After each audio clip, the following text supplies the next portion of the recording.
ایسے ہی کسی کام کے شروع کرنے سے پہلے انسان کو توفیق طلب کر لینے چاہیے، کیونکہ موسیٰ علیہ السلام کی دعا جو اللہ نے یہاں پہ بیان کی ہے وہ کہا رب اشرح لی صدری ویسر لی امری واحلل عقدۃ من لسانی یفقہوا قولی۔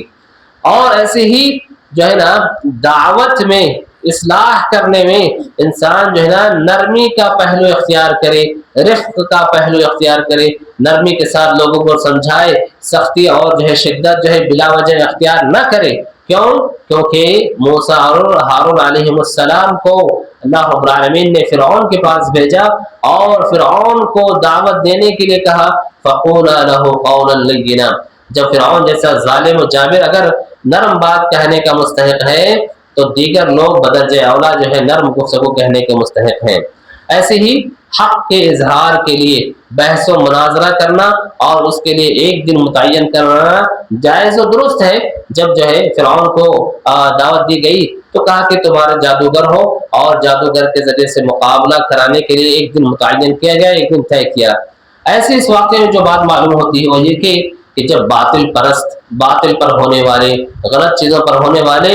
ایک ساتھ آ کر کے جو ہے حق کا مقابلہ کر سکتے ہیں تو حق پر ہونے والوں کو کس قدر ایک ساتھ ہو کر کے حق کی تبلیغ کرنے کی ضرورت ہے، حق کو اور درست بات کو ایک ساتھ مل کر کے دوسروں تک پہنچانے کے لیے کتنا زیادہ تعاون کرنے کی ضرورت ہے۔ کیونکہ جادوگر جو ہے آغاز میں کئی جادوگر آئے تاکہ موسیٰ علیہ السلام کا جو ہے مقابلہ کر سکیں، جادوگر ایمان لے آئے، پھر وہ فرعون نے ان کو دھمکی دی لیکن وہ ایمان کے سبب ان کے اندر ایسی جرأت پیدا ہو گئی کہ اس جو دھمکی کے انہوں نے اس دھمکی کو انہوں نے کوئی اہمیت نہ دی اور کہا کہ اگر تم کو ہمیں نقصان پہنچاتے ہو تو گویا کہ تم ہمارا صرف دنیا بگاڑ سکتے اور دنیا کے علاوہ ہمارا کچھ بھی نقصان تم نہیں پہنچا سکتے۔ اللہ نے بتایا کہ جس پہ اللہ کا غصہ نازل ہو گیا ظاہر ہے کہ وہ شخص ہلاک و برباد ہو گیا، لہذا اللہ کا غصہ غصہ کے جو اسباب ہیں ہمیں اس سے جو ہے گریز کرنا چاہیے، اس سے جو ہے بچنا چاہیے۔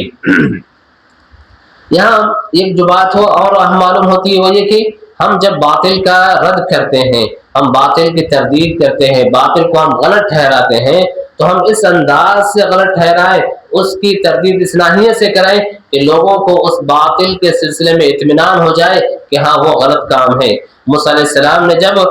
السلام نے جب سامری کے بچڑے کو جب جلایا تو کہا کہ دیکھو یہ تمہارا بچڑا ہے جس کی تم عبادت کر رہے تھے اور میں اس کو کیا کرنے والا ہوں، اس کو میں اچھے سے جلانے والا ہوں۔ لوگوں کے سامنے اس کی حقیقت کو کھولنا تھا کہ اگر واقعی حقیقت میں معبود ہوتا تو موسیٰ علیہ السلام کی اس بات پہ رد کرتا اور اپنے آپ کو بچا لیتا، لیکن بات ایسی نہیں تھی۔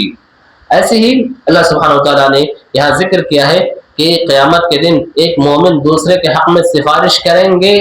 لیکن اس کے لیے دو شرطوں کا پایا جانا ضروری ہے۔ ایک یہ کہ اللہ رب العالمین اجازت دے، اللہ کی مرضی کے بغیر قیامت کے دن کچھ بھی جو ہے نہیں ہو سکتا، اور ساتھ ہی ساتھ جس کے بارے میں سفارش ہوگی اللہ رب العالمین اس سے راضی ہوں تو اللہ کی اجازت بھی ہونی چاہیے، اور جس کے بارے میں سفارش کریں گے اس سے اللہ کا راضی ہونا بھی ضروری ہے۔ جو لوگ سفارش کے باب میں الٹی سیدھی باتیں کہتے ہیں وہ ان دونوں شرطوں کو رکھ کر کے دیکھیں کیا ان کی باتیں کتاب و سنت کے جو ہے موافق ہے یا نہیں۔ ایسے ہی علم میں اضافے کی دعا کہ انسان کو علم میں اضافے کے خاطر دعا کرتے رہنا چاہیے رب زدنی علما وغیرہ کے ذریعے سے۔ کسی کی نصیحت قبول کرنے سے پہلے ہم یہ دیکھیں کہ یہ نصیحت کرنے والا کون ہے، کیا اس کے بعد نصیحت کے زمرے میں آئے گی یا وہ نصیحت کر کے ہم کو پھنسانا چاہتا ہے، کیونکہ شیطان نے بھی آدم و حوا علیہ السلام کو کہا کہ میں تمہارا بڑا خیر خواہ ہوں۔ تو ہم اگر کسی سے نصیحت لیتے ہیں، خیر خواہی لیتے ہیں، ہم دیکھیں کہ کیا واقعی وہ نصیحت لینے کے لائق ہیں یا نصیحت لینے کے لائق نہیں ہیں، تب جا کر کے ہم اسے نصیحت قبول کریں، ورنہ نصیحت کے راستے سے ہم کو وہ نقصان پہنچا سکتا ہے۔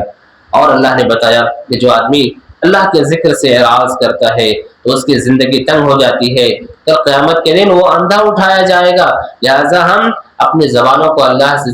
ذکر سے تر رکھیں، نماز کی شکل میں اور دیگر عبادتوں کی شکل میں جو اللہ کی عبادت ہو سکتی ہے ان تمام کا ہم اہتمام کریں۔ ایسے ہی لوگوں سے ملنے والی تکلیفوں پر ہم صبر سے کام لیں کہ اگر ہم کسی کو کی اصلاح کرتے ہیں، کسی کو دین کی دعوت دیتے ہیں، کسی کو سمجھاتے ہیں، اس راہ میں اگر ہمیں کوئی تکلیف ملتی ہے تو ہمیں صبر سے کام لینا چاہیے، کیونکہ اللہ کے نبی کو بھی اللہ نے تعلیم دی کہ اے نبی، لوگوں کی باتوں پہ جو ہے صبر سے کام لیں اور ساتھ ہی ساتھ دو کام کریں، اللہ رب العالمین کی تسبیح و تحمید بیان کریں اور نمازوں کا اہتمام کریں، اس سے جو ہے آپ کی پریشانی کم ہو جائے گی۔ ایسے ہی دنیا میں اللہ کا نوازنا، دنیا دینا، یہ جو ہے اللہ رب العالمین کی طرف سے آزمائش بھی ہو سکتی ہے، لہذا نعمتوں کے ملنے کے بعد آپ یہ دیکھیں، ہم یہ دیکھیں کیا اس سے ہم اللہ رب العالمین کا حق ادا کرتے ہیں یا اس سے ہمارے اللہ رب العالمین کے حق میں کوتاہی ہوتی ہے۔ یہ مال، یہ دولت، یہ آل و اولاد ہمارے لیے آزمائش تو نہیں بن گئے ہیں، یہ ہمیں غور کرنے کی ضرورت ہے۔ ایسے ہی اپنے گھر والوں کی نماز کے معاملے میں ہمیں توجہ دینے کی ضرورت ہے۔ اللہ نے کہا وَأْمُرْ أَهْلَكَ بِالصَّلَاةِ وَاصْطَبِرْ عَلَيْهَا، گھر والوں کو بھی نماز کی طرف بلانے کی ضرورت ہے، گھر والوں کو بھی نماز پڑھوانے کی ضرورت ہے، اور ایسا نہیں کہ ایک دو دن پڑھا کے جو ہے چھوڑ دیے، نہیں، بلکہ اس پہ جمع رہنے کی ضرورت ہے، یہ کام مسلسل اور بار بار کرنے کی ضرورت ہے، گویا کہ یہ اللہ رب العالمین کی طرف سے ہم سب کو حکم ہے۔ اللہ سبحانہ وتعالیٰ مجھے اور آپ سبھی کو اپنے گھر والوں کا خیال کرنے، ان کی نماز اور ان کے دیگر معاملات کی فکر کرنے کی توفیق عطا فرمائے۔ اللہم آمین۔ سبحان ربک رب العزۃ عما یصفون وسلام علی المرسلین والحمد للہ رب العالمین۔ والسلام علیکم ورحمۃ اللہ وبرکاتہ۔